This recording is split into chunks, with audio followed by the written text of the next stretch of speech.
Shalom saudaraku yang dikasihi Tuhan Yesus Kristus. Selamat pagi, salam sejahtera untuk kita semuanya. Selamat datang kembali di Renungan Rohani pagi hari ini. Semoga saudara yang terkasih dalam keadaan sehat selalu, kiranya damai dan sukacita Roh Kudus melimpah di dalam hati dan pikiran saudara saat ini. Sebelum kita mulai renungan pagi ini, marilah kita bersama-sama berdoa. Tuhan Yesus, terima kasih sudah membangunkanku pagi hari ini.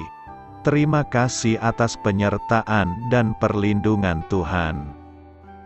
Semua karena karunia Tuhan aku dapat bangun dengan pagi hari ini. Aku menyerahkan seluruh aktivitasku hari ini ke dalam kuasa tangan Tuhan. Jauhkanku dari yang jahat, ya Tuhan. Tuhan Yesus, tolong lindungi dan berkati aktivitasku hari ini. Tolong berkati juga keluarga dan teman-temanku, Bapa Surgawi, oleh karya Roh Kudus. Tolonglah aku untuk menjauhi segala sesuatu yang melukai hati-Mu. Ampunilah segala dosa kami, ya Tuhan. Dalam nama Tuhan Yesus, aku sudah berdoa. Amin. Sahabat saudara rohani, pembacaan ayat emas Alkitab renungan kita hari ini terambil dari Roma 10 ayat 8 sampai dengan ayat 13. Tetapi apakah katanya?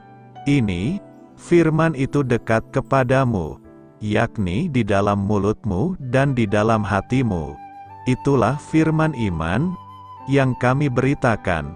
Sebab jika kamu mengaku dengan mulutmu, bahwa Yesus adalah Tuhan, dan percaya dalam hatimu, bahwa Allah telah membangkitkan Dia dari antara orang mati, maka kamu akan diselamatkan, karena dengan hati orang percaya dan dibenarkan, dan dengan mulut orang mengaku dan diselamatkan.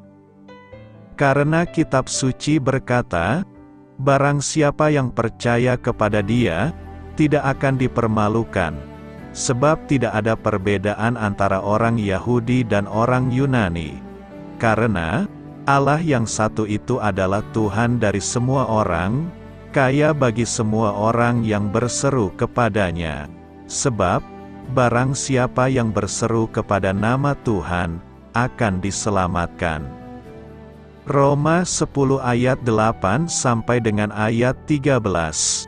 Inti dari ayat emas renungan kita adalah, barang siapa yang berseru kepada nama Tuhan, akan diselamatkan. Mari kita mulai renungan pagi kita.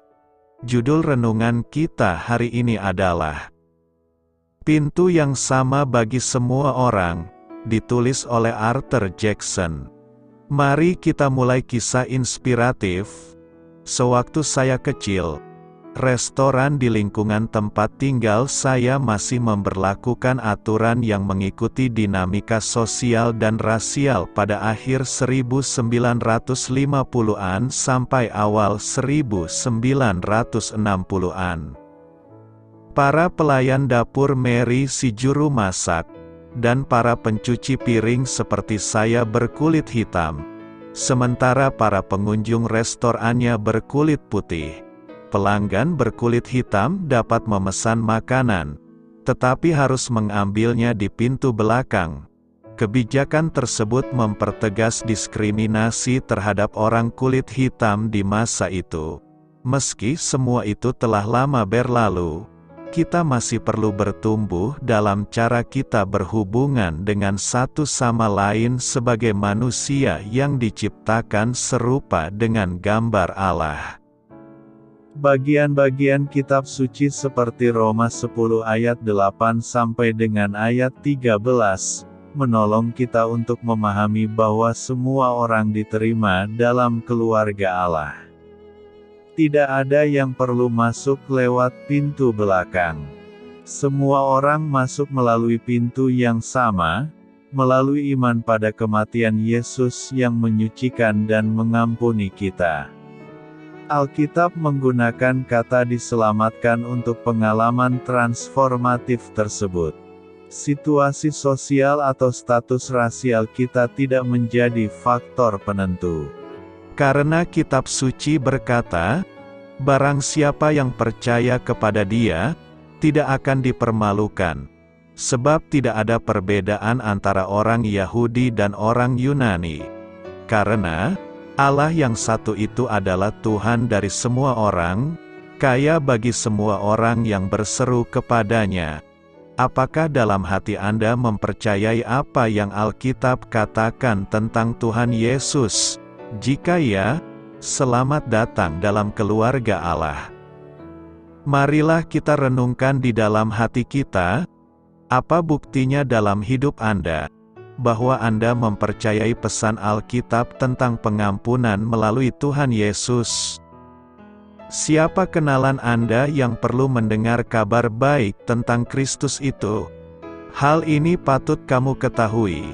Setelah menyatakan bahwa kita semua berdosa, Paulus menjelaskan bagaimana Allah membenarkan kita melalui kematian Kristus di kayu salib. Dalam pasal 9 sampai dengan pasal 11, ia menjelaskan bahwa banyak orang Yahudi belum diselamatkan karena mereka menolak jalan keselamatan Allah dan bersikeras untuk terus mempertahankan hukum Taurat secara terperinci demi memiliki hubungan yang benar dengannya. Paulus menjelaskan, Kristus Yesus telah ditentukan Allah menjadi jalan pendamaian karena iman dalam darah-Nya. Rasul Paulus menyerukan kepada saudara sebangsanya orang-orang Yahudi, dan semua orang, untuk percaya kepada Kristus, jika kamu mengaku dengan mulutmu, bahwa Yesus adalah Tuhan, dan percaya dalam hatimu, bahwa Allah telah membangkitkan Dia dari antara orang mati, maka kamu akan diselamatkan. Jalan keselamatan Allah itu sama untuk semua orang, baik orang Yahudi maupun bukan Yahudi. Barang siapa yang berseru kepada nama Tuhan, akan diselamatkan. Orang yang berseru kepada Tuhan akan diselamatkan. Tema yang akan kita renungkan adalah, orang yang berseru kepada Tuhan akan diselamatkan. Berseru kepada Tuhan adalah hal yang kita lakukan apabila kita sedang dihadapkan pada masalah yang berat dan jalan buntu. Ketika doa-doa kita serasa tidak kunjung dijawab dan ketika daya upaya kita sudah tidak memungkinkan, hanya ini yang bisa kita lakukan, yaitu berteriak dan berseru-seru memanggil nama Tuhan dengan segenap kekuatan kita. Kata "berseru" bukan hanya sekadar kita mengeluarkan kata memanggil Yesus. Sebab bukan setiap orang yang berseru kepadaku akan masuk dalam kerajaan surga, tetapi mereka yang menjadikan Yesus sebagai Tuhan dan Juru Selamat dan melakukan semua perintah-perintah-Nya, itulah yang diselamatkan. Berseru artinya menyerahkan hidup kita kepada Yesus sebagai Tuhan dan Juru Selamat dan melakukan semua perintah-perintah-Nya. Jika kita berseru kepada Tuhan, itu berarti kita memiliki hubungan yang inisiatif dari manusia dengan Tuhan Yesus Kristus. Menggambarkan kedekatan hubungan antar pribadi, memanggil dengan suara yang terdengar dan cenderung keras. Dalam Perjanjian Lama, kita menemukan kata memanggil dalam bahasa Ibrani ditulis kara, artinya menyatakan atau berteriak dengan keras. Dengan lebih luas, kata kara dapat dijabarkan. Menyatakan manusia memanggil nama Tuhan adalah sebagai hal yang sangat penting dan berhubungan langsung dengan keselamatan. Mulainya keinginan manusia terhadap hadirat Allah. Mereka bersikap memohon kepada Allah agar Dia menyelamatkan mereka dari situasi yang kritis. Kain meninggalkan Allah dan kehilangan semuanya. Perikop hari ini memberikan beberapa pelajaran penting bagi kita. Pertama, kita belajar siapa saja yang dapat berseru dalam nama Tuhan. Orang yang dapat berseru kepada Tuhan adalah orang yang percaya. Inilah pembeda orang harus percaya. Seseorang tidak dapat berseru kepadanya jika mereka tidak percaya kepada Yesus. Roma 10 ayat 10 berkata demikian, "Karena dengan hati orang percaya dan dibenarkan, dan dengan mulut orang mengaku dan diselamatkan." Kata dengan hati merupakan pernyataan kepada Tuhan yang melihat hati dan menilai apakah kita sungguh-sungguh percaya kepadanya. Sedangkan kata dengan mulut menunjukkan perlunya sebuah pengakuan akan kepercayaan itu yang dapat didengar dan dilihat serta dinikmati oleh orang lain. Dalam Roma 10 ayat 13 jelas dikatakan, "Sebab siapa saja yang berseru kepada nama Tuhan akan diselamatkan." Dari firman yang kita sudah baca menggambarkan keadaan semua orang yang sedang alami kesusahan yang dahsyat. Ketika keadaan seperti ini terjadi, maka tentu semua orang akan berseru mencari pertolongan kepada Tuhan. Kedua, kita belajar betapa pentingnya berseru kepada Tuhan. Mengapa pentingnya berseru kepada Tuhan? Sebab terkandung rahasia keselamatan. Keselamatan hanya dapat diperoleh dalam Yesus, lewat mendengar firman Tuhan. Dari firman itulah iman percaya bertumbuh sehingga kita yakin bahwa Tuhan Yesus berkuasa untuk menolong. Oleh sebab itu, kita berseru dan diselamatkan. Dalam berseru rahasia kenikmatan atas kekayaan Tuhan Yesus. Sebagai anak Allah, kita dapat menikmati kekayaan kuasa Allah di dalam Tuhan Yesus Kristus. Kekayaan kuasa Allah bukan hanya saat kita masuk ke dalam kerajaan sorga, tetapi saat kuasa Allah bekerja atas kita dan saat kita menikmati hadirat-Nya dalam penyembahan. Inilah kebanggaan anak-anak Tuhan. Ketika kita berseru, pasti Tuhan mendengar serta menjawab seruan doa kita. Renungkan, apa yang hendak kita renungkan dalam Minggu Info Kafid ini? Pertama, berseru adalah perintah Tuhan. Mazmur 50 ayat 15, "Berserulah kepadaku pada waktu kesesakan. Aku akan meluputkan engkau, dan engkau akan memuliakan aku." Yeremia 29 ayat 12, "Dan apabila kamu berseru dan datang untuk berdoa kepadaku, maka aku akan mendengarkan kamu." Alkitab menceritakan bagaimana para nabi-nabi Israel berseru kepada Allah. Contoh, Yunus mendapat perintah dari nahkoda kapal yang adalah orang kafir untuk berseru kepada Tuhan. Artinya orang kafir pun tahu nabi-nabi Israel punya kebiasaan untuk berseru kepada Tuhan. Dengan demikian sudah sepatutnya kita memiliki kebiasaan yang sejalan dengan status kita sebagai anak Allah, yaitu senantiasa berseru kepada Allah.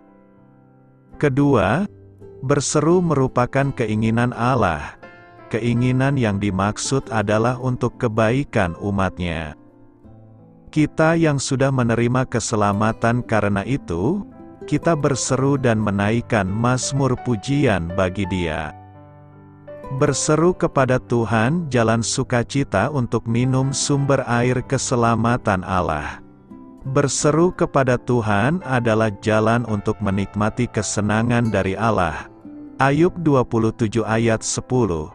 Jawabannya kita temukan ketika kita berseru kepada Tuhan dan menikmati Tuhan setiap hari. Karena itu, semua orang harus berseru kepada nama Tuhan Yesus.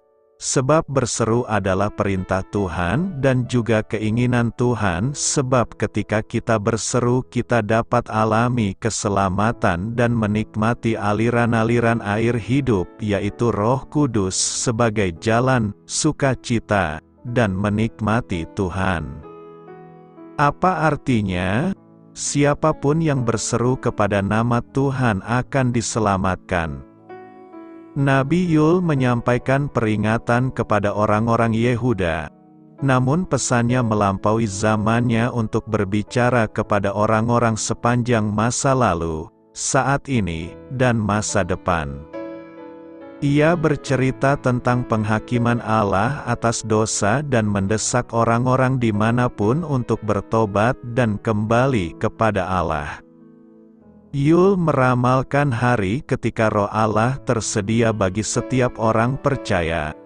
Aku akan mencurahkan rohku kepada semua orang, putra-putrimu akan bernubuat, orang-orang tuamu akan mendapat mimpi, para remaja putramu akan mendapat penglihatan, bahkan kepada hamba-hambaku, baik laki-laki maupun perempuan, aku akan mencurahkan rohku pada hari-hari itu. Dan setiap orang yang berseru kepada nama Tuhan akan diselamatkan. Rasul Petrus mengutip seluruh bagian dari Yul dalam Kisah Para Rasul 2 ayat 14-21 untuk menggambarkan manifestasi Roh Kudus pada hari Pentakosta. Tiba-tiba terdengar suara seperti tiupan angin kencang datang dari surga dan memenuhi seluruh rumah tempat mereka sedang duduk. Mereka melihat apa yang tampak seperti lidah-lidah api yang terpisah dan hinggap pada masing-masing lidah itu, mereka semua dipenuhi dengan Roh Kudus dan mulai berkata-kata dalam bahasa-bahasa lain ketika Roh memampukan mereka. Petrus melihat pencurahan roh. Pasca kebangkitan ini sebagai bagian dari penggenapan nubuatan Yul. Dengan tanda-tanda dan keajaiban-keajaiban yang menakjubkan di langit dan di bumi, nubuatan lengkapnya baru akan tergenapi pada hari-hari terakhir. Namun Roh Allah dicurahkan pada hari Pentakosta dengan cara yang segar dan tetap tersedia bagi semua orang yang berseru kepada nama Tuhan. Menyerukan nama Tuhan mengungkapkan keakraban dan koneksi, seperti mengenal nama Tuhan. Ungkapan tersebut menandakan identifikasi sebagai anggota keluarga Allah. Barang siapa berseru kepada nama Tuhan, ia mengaku Yahweh sebagai Tuhannya sendiri. Konsep ini berasal dari permulaan zaman ketika manusia mulai berseru kepada nama Tuhan. Tuhan selalu mencari suatu umat, termasuk perwakilan dari segala bangsa, untuk mengabdikan diri mereka kepadanya. Rasul Paulus mengutip Yul untuk mendukung klaimnya bahwa pesan keselamatan dalam Yesus Kristus adalah untuk semua orang.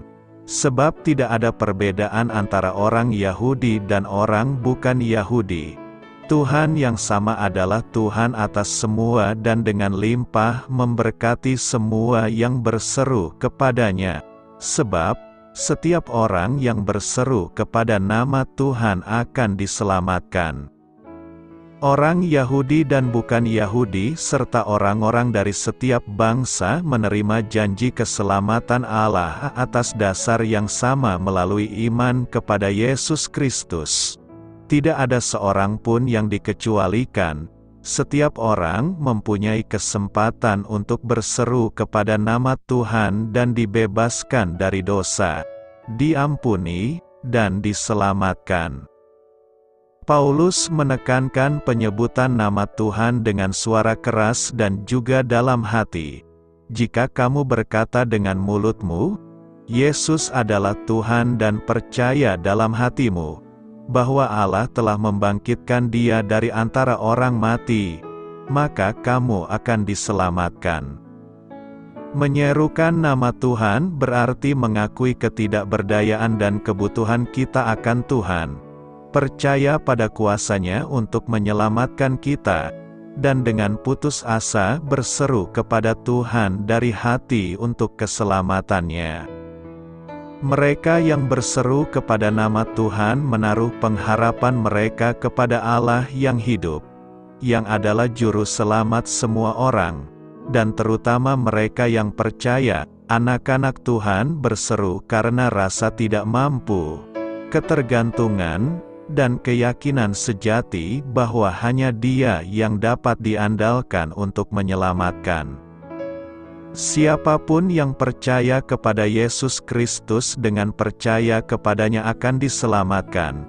Tidak ada yang rumit mengenai rencana keselamatan, sebab begitu besar kasih Allah terhadap dunia ini sehingga Ia mengaruniakan Anak-Nya yang tunggal, sehingga siapapun yang percaya kepadanya tidak akan binasa melainkan beroleh hidup yang kekal. Sebab Allah mengutus Anak-Nya ke dunia bukan untuk menghukum dunia, melainkan untuk menyelamatkan dunia melalui Dia. Alkitab dengan jelas mengajarkan bahwa kita tidak perlu melakukan pekerjaan apapun untuk diselamatkan. Menyerukan nama Tuhan bukanlah tindakan yang menyelamatkan kita. Anugerah Tuhan menyelamatkan kita melalui iman. Kita tidak bisa mendapatkan keselamatan dengan cara apapun. Kasih karunia Allah adalah sumber keselamatan kita, dan kita menerima kasih karunia itu melalui iman. Kita berseru kepada Allah sebagai pernyataan iman. Dan sebagai ciptaan baru di dalam Kristus, kita akan berseru kepada nama Tuhan dan Juru Selamat kita selama kita hidup. Apakah keselamatan kita mengaratkan pengakuan iman di depan umum? Roma 10 ayat 9-10 seringkali digunakan oleh umat Kristen dengan maksud yang baik supaya orang lain beriman pada Kristus. Sebab jika kamu mengaku dengan mulutmu bahwa Yesus adalah Tuhan, dan percaya dalam hatimu bahwa Allah telah membangkitkan Dia dari antara orang mati, maka kamu akan diselamatkan. Karena dengan hati orang percaya dan dibenarkan, dan dengan mulut orang mengaku dan diselamatkan. Ayat ini bukan mengajar bahwa kita diselamatkan oleh pengakuan iman yang bersuara. Kita mengetahui bahwa keselamatan adalah anugerah yang diberikan melalui karunia iman, bukan melalui kata-kata yang kita ucapkan. Dengan demikian, sama halnya dengan keseluruhan firman, sangat diperlukan memahami konteks di balik Roma 10.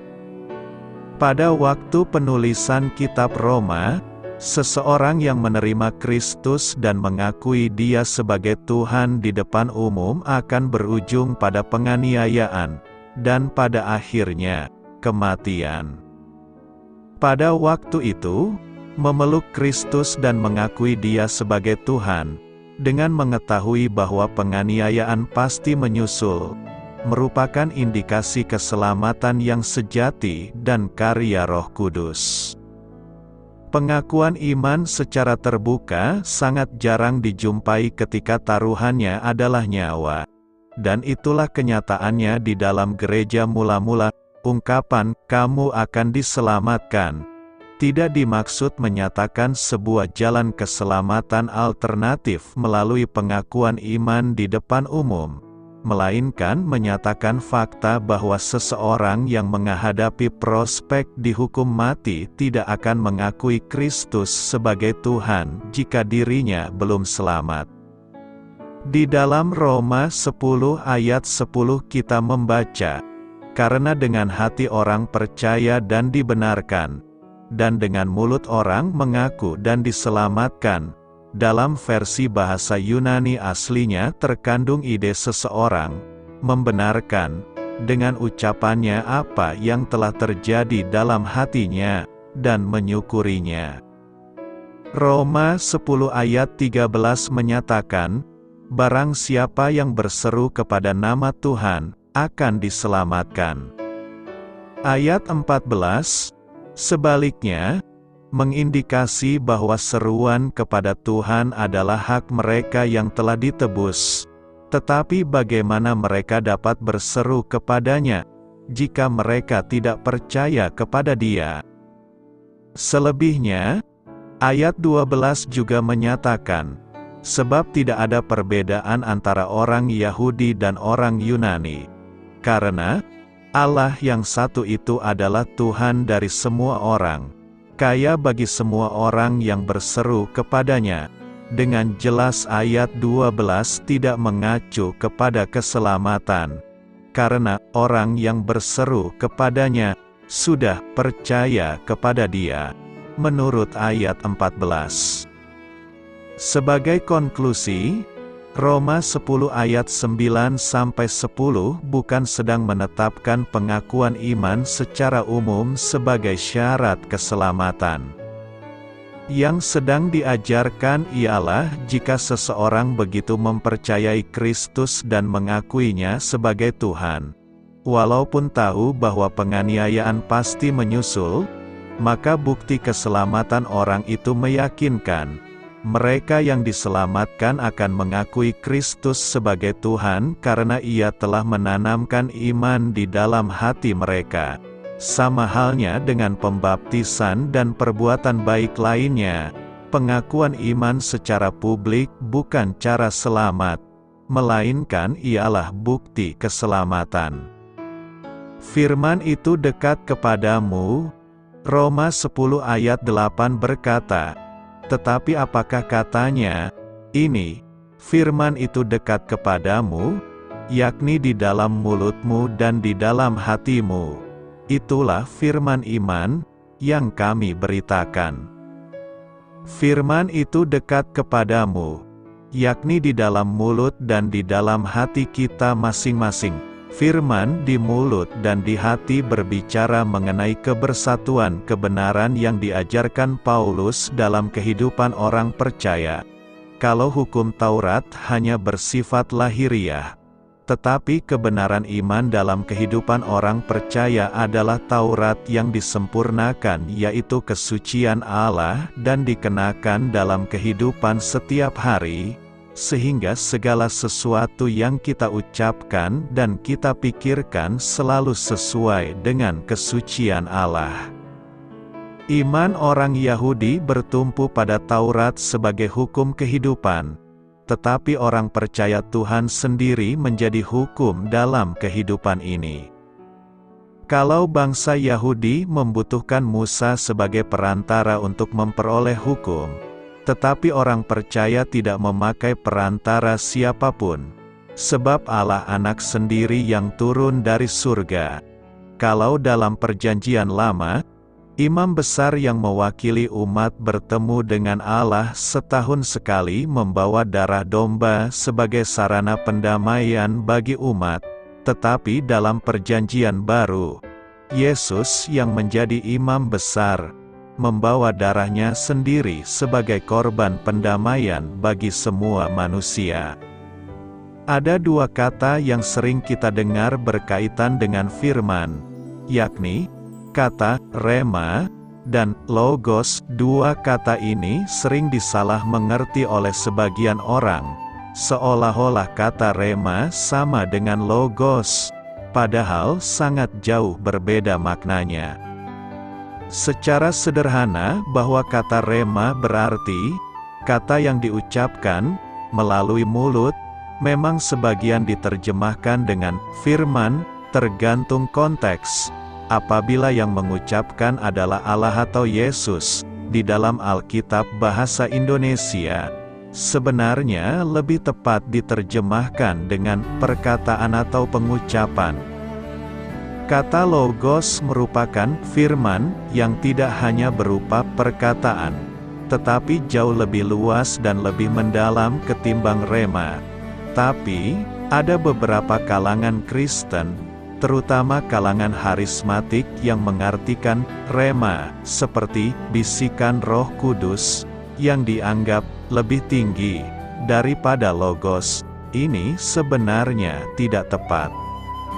Agar lebih memahami makna kata Yunani, rema, bisa kita dengarkan sama-sama. Tetapi Yesus menjawab, ada tertulis manusia hidup bukan dari roti saja, tetapi dari setiap firman, rema, yang keluar dari mulut Allah. Berbahagialah kamu, jika karena aku kamu dicela dan dianiaya dan kepadamu difitnahkan. Rema, segala yang jahat. Tetapi aku berkata kepadamu, setiap kata, rema, sia-sia yang diucapkan orang harus dipertanggungjawabkannya pada hari penghakiman. Dengan membaca ayat-ayat di atas, kita pasti tahu bahwa rema, seyogianya diterjemahkan dengan perkataan, dan bukan firman, agar tidak terjadi tumpang tindih makna firman. Jika ada yang berkata bahwa Alkitab berisikan sebagian firman Allah dengan alasan bahwa di dalamnya kita temukan perkataan manusia, bahkan perkataan iblis, maka pernyataan ini kurang tepat. Yang lebih tepat adalah, Alkitab itu berisikan sebagian perkataan Allah dalam arti rema, tetapi seluruh isi Alkitab adalah firman Allah dalam arti logos tertulis, karena Allah tidak hanya berfirman lewat rema belaka, tetapi juga lewat peristiwa, oknum, dan hal-hal tertentu dalam Alkitab. Dengan penjelasan di atas, maka yang dekat dengan kita adalah logos, atau firman, bukan rema, atau perkataan, firman Tuhan dekat dengan kita dan berada dalam mulut dan hati kita setiap hari. Itu berarti, setiap kata dan pola tingkah laku kita adalah gambar penampakan dari firman Tuhan. Kita menjadi firman yang terbuka yang bisa dibaca dan dilihat orang setiap saat. Firman itu dekat di mulut kita berarti bahwa firman Tuhan tersebut juga cukup mudah untuk disampaikan kepada orang lain. Tidak ada alasan bagi kita untuk tidak menyampaikan firman Tuhan tersebut kepada orang lain. Pengertian frasa "di hati" berarti Tuhan telah menaruh firman tersebut dalam hati setiap orang percaya.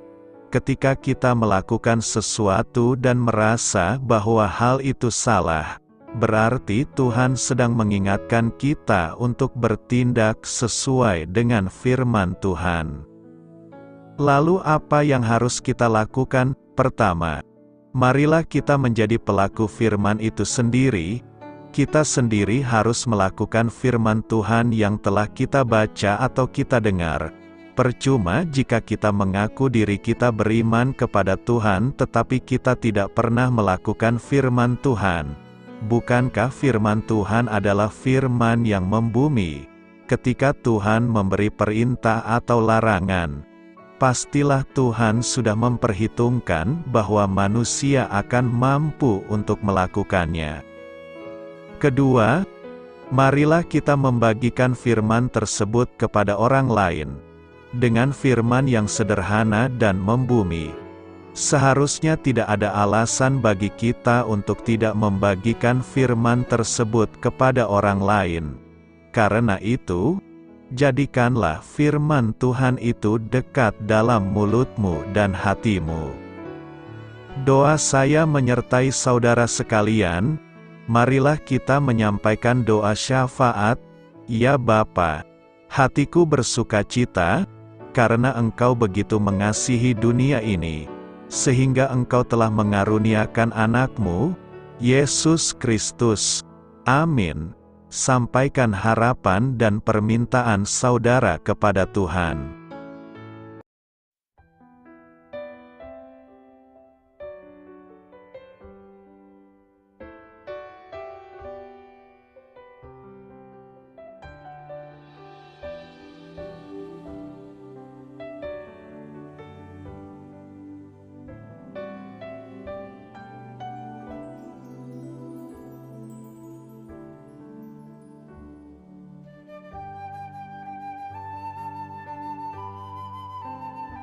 Marilah kita renungkan sahabat saudara rohani. Demikianlah renungan firman Tuhan pagi hari ini. Semoga menjadi berkat dalam hidup kita. Dan sebelum kita memulai segala aktivitas kita pagi hari ini, marilah kita berdoa. Selamat pagi Bapa, malam hari telah berganti pagi. Kehidupan baru telah Engkau berikan kembali bagi kami. Bapa Surgawi, tolonglah aku menyadari kebutuhan orang lain, supaya aku dapat membagikan apa yang telah Engkau berikan kepadaku. Pada saat aku membutuhkan, berilah aku keyakinan bahwa Engkau akan mencukupkanku, melalui orang-orang yang mengasihi-Mu, bukan karena kami pantas atau layak, namun karena kasih karunia-Mu kami boleh ada, sebagaimana kami ada di pagi hari ini. Terima kasih Tuhan, atas kesempatan baru yang telah Tuhan berikan kepada kami, untuk bisa memperbaiki diri agar kami bisa lebih layak di hadapan-Mu. Hari ini kami serahkan semua perkara dan kesulitan yang akan kami lalui ke dalam tangan-Mu. Biarkanlah kami bisa memuliakan-Mu dalam segala aktivitas yang akan kami lakukan. Amin. Biarlah firman Tuhan menjadi pengingat untuk kita semua, bahwa tuntunan dari Roh Kudus akan selalu memberi jalan keluar bagi setiap permasalahan hidup kita, dan memberi kedamaian di hati kita. Sampai jumpa di renungan pagi saudara rohani berikutnya. Kiranya Tuhan selalu memberkati saudara semua hari ini. Amin. Shalom.